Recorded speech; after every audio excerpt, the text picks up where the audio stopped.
امروز 4 ایول است. سلام، من شالای گلخوجه شما رو با اخبار تازه تاجیکستان و جهان آشنا میکنم. اما قبل از این میبینیم که کدام موضوعها را داره. از قلبری مرکزی ملی تستی کی میگذرد؟ در بعضی اختصاصها برای یک جای صدها نفر رقابت میکنند. امروز باشد گروه اختصاصهای دوم اقتصاد و گئوگرافیا امتحان سپرده ایستادند. در قرغیزستان اعتراضگران طلب نمودند که عیبنامه پرزیدنت سابق المازبек اتنبویف لغو کرده شود. و 18 ماه برای نیتی بادرفتاری جنسی با کودک، دادگاه در هلند مرد 56 ساله را در رفتاری شهوانی نسبت دختر نابالغ توجیک گناهکار دانست. نه این مرد و نه خود دختر که زمانی شناس شدنش 12 ساله بود، طوری گفتم این اتهام را قبول ندارد. اما شروع میکنیم از موضوع دیگر. در شهر ژنو بررسی گزارش تاجیکستان درباره رعایت حقوق سیاسی و مدنی به پایان رسید. در این نشست روزهای 2 و 3 ایول نمایندگان کمیته حقوق بشری سازمان ملل گفتند که از بدتر شدن وضع حقوق انسان نگران هستند.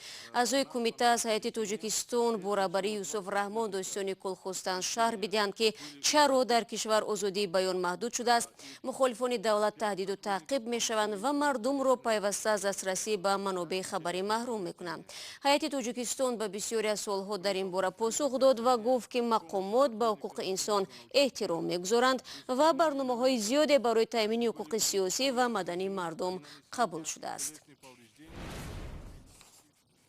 در اول همین هفته ما درباره شروع امتحان‌های ورودی در مرکز ملی تستی خبر داده بودیم. مقامات میگویند پس از تأسیس مرکز هنگام داخل شدن داوطلبان به دانشکده و دانشگاه‌ها فساد کم شد.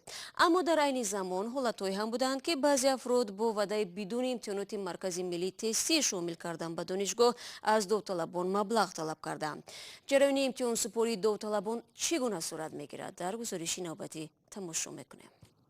این شب روز داوطلبانی که میخواهند شامل فاکولته‌های اقتصادی مکاتب عالی شوند سرگرم سپاریدن امتحانی یگانه هستند. هر یک پنجمین ختم کننده اقتصادچی، بانکدار و خادم ساحه مالیات شدن است. این هم در حالی است که در بازار کار تاجیکستان متخصصان نسبت به طلبات بیشتر است. دوم کلاستر کاری بانکی. برای چی؟ خودم محدود شدم. نخواهم که سایدم کسب شد. اکونومیست در همه جاده میتواند کار فعالیت کنند، تنها در جاده صاحبکاری، در جای کاری بانکی، در همه ساحات دیده می شود.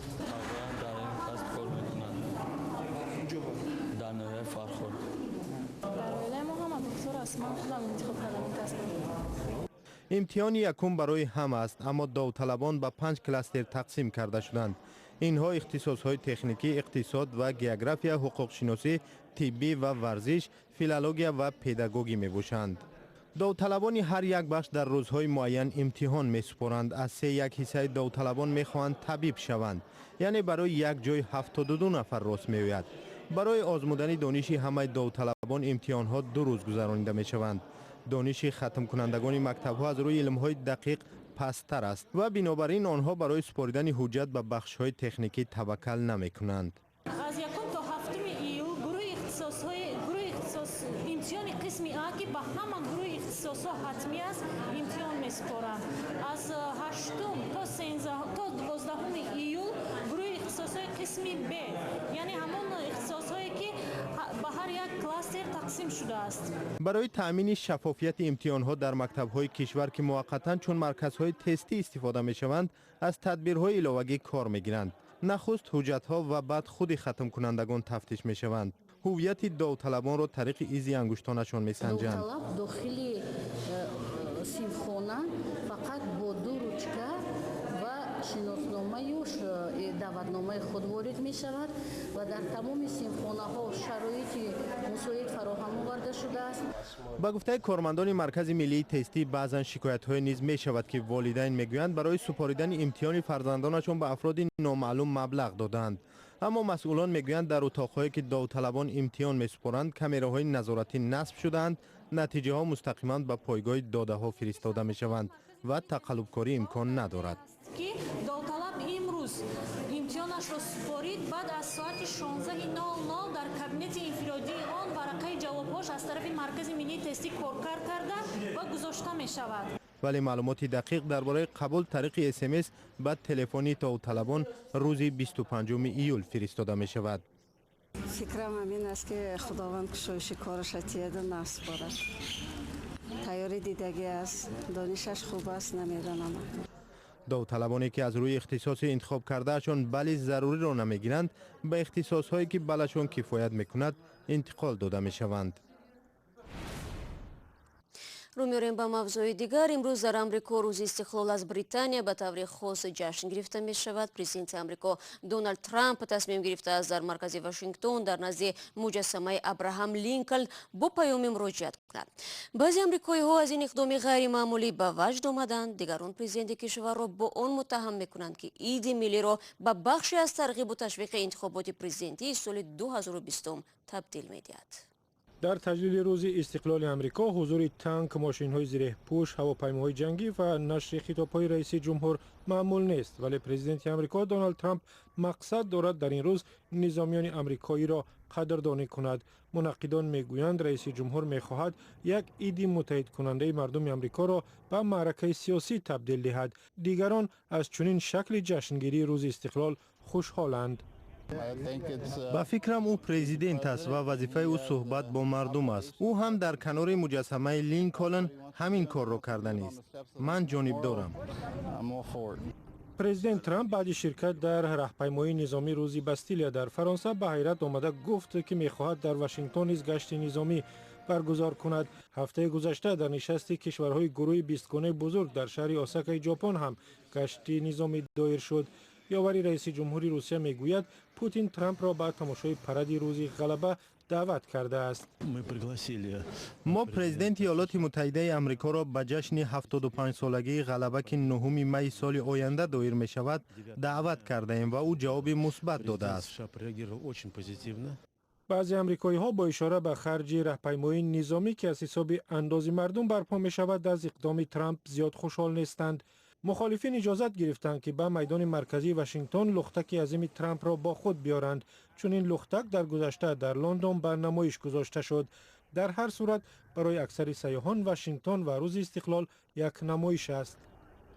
ما با سفر 3 هفته‌ای از شهر کانزاس ایالت میسوری به اینجا آمده ایم. می خواهیم آتشبازی شام 4 ایول را تماشا کنیم. واقعا آتشبازی بزرگترین چاره‌بینی روز استقلال است. ترامپ وعده داده است که امسال این معرکه فراموش نشونده خواهد بود. نگاه می‌اندازیم به قرغیزستان. دیروز جانبداران پرزیدنت پیشین این کشور المازبек отамбоев در پایان همایش اعتراضی خود ضد حکومت عمل کننده قطعنامه را امضا کردند. تظاهرگران گفتند عملهای پرزیدنت کنونی با وعده‌هایش که در انتخابات پرزیدنتی سال 2017 داده بود سازگار نیستند. اسکندر خوجا میرزاده گزارش می‌دهد. روز چهارشنبه سابق پرزیدنت قرغیزستان المازبек отамбоев در یک جمع‌آمدی طرفدارانش سخنرانی نمود. جمع‌آمدگان طلب دارند که عیبنامه отамбоев لغو گردد. رسانه‌های محلی گزارش دادند که در اعتراض تا 1000 نفر جمع شده بودند. ولی منبع‌های دیگر تاکید می‌کنند که در جمع‌آمد مردم بیشتری گردی هم آمده بودند. отамбоев که از سال 2011 تا آخرهای سال 2017 پرزیدنت قرغیزستان بوده است، از روی 5 بند: فساد، سوء استفاده از قدرت، ثروتمندشوی غیر قانونی و غیره متهم می باشد. 27 ایون قانونگذاران قرغیز مسئولیت отамбоев را بیکار کرده راه را برای مجازات او باز نمودند. یک عده متفقان نزدیک отамбоев با عیبنامه فساد به حبس گرفته شدند. خود отамбоев عیبنامه را بی اساس می شمارد.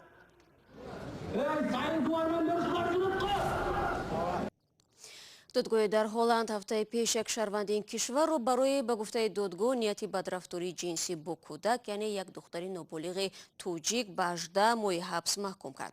این مرد و دختر توجیک اتهام را بی‌پایه و اساس می‌نامند. حکم 27 ایون صادر شد.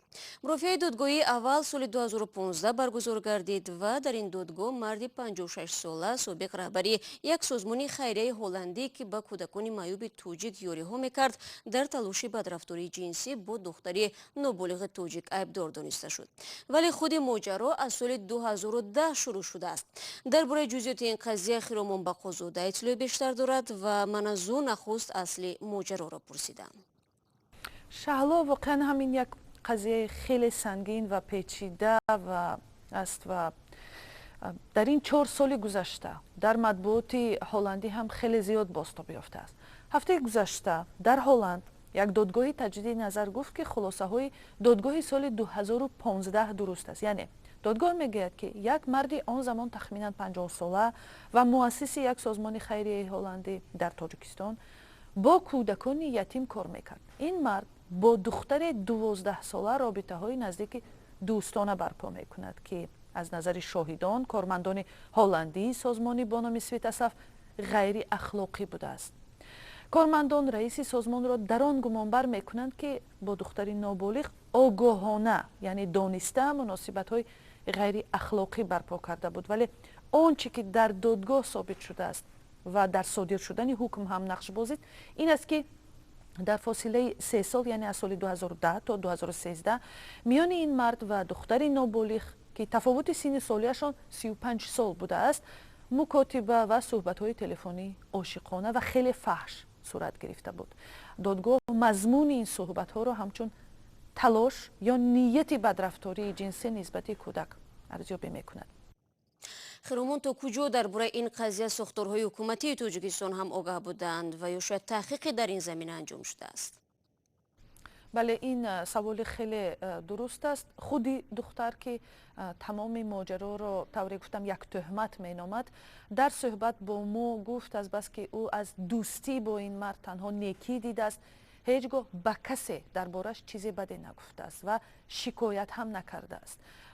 ولی یک کارمند حکومت تاجیکستان به رادیوی آزادی گفت که به اطلاع آنها سفرهای دختری نورز به اروپا با این مرد با رضایت والدان دختر صورت گرفته است و ظاهرا هر کمکی که این مرد کرده است به حیث کمک خیریه و یا کمک پولی به حیث قرض داده است میگوید و شکایت کننده ها هم در هلند میگویند که آنها نه به مقامات تاجیک بلکه به مقامات هلند یعنی به پلیس هلند رسما عریضه دادند و تنها بعد از این پلیس به تحقیق شروع کرد و آنها در این شکایت خود به وجود شبهه در رابطه این 2 نفر در تاجیکستان گفتند. ولی خود دختر در این باره چی میگوید؟ آیا او امروز درک میکند که این مناسبت‌ها غیر اخلاقی و هم در حوزه جنایت ارزیابی شده میتوانند و چرا در دادگاه از این مرد حمایت کرده است؟ دختر 21 ساله ساکن دوشنبه الکی صاحب اویله خود است. او بار اول سال جاری در مرافع دادگاهی هلند پیدا شد طوری گفتم و در دادگاه گفت که این مرد به او دست نرسانیده است و به گفتش او یک انسان نادر خیرخواه و پاک است. ولی در این قضیه که واقعا هم به گفته شما درست است از خط اخلاقی مناسبت های بین کودک و یک مرد بزرگسال عبور می کند سالهای زیاده در زمینه رعایت شدن حقوق کودک باقی می ماند. طوری یک کارمند سابق سازمان سویتاساف به ما گفت در پی این ماجرای عمیق مؤسسان و شورای مدیران سازمان در هلند تصمیم گرفتند که آن را ببندند و به گفته او همه کارهای نیکی که این سازمان در تاجیکستان برای اطفال معیوب کرده است زیر سایه ماجرای اخلاقی رهبرش به اهمیت شد. تشکر خیرامان بقازاده با تفصیلات قضیه به دادگاه رفتن مردی در رابطه‌های عاشقانه با کودک نابالغ توجیک عیبدار را از وبسایت رادیو آزادی میتوانید پیدا کنید. و بینندگان عزیز رادیو آزادی آزمون بهترین ویدیو را زیر عنوان دهی من آغاز کرده است. خواهشمندان باید در یک نواری 1 دقیقه دهه خود را به جهان نشان بدهند. مهلت تا 1 سپتامبر سال 2019 است. بیش توبت شاید جایزه نصیب شما خواهد گشت.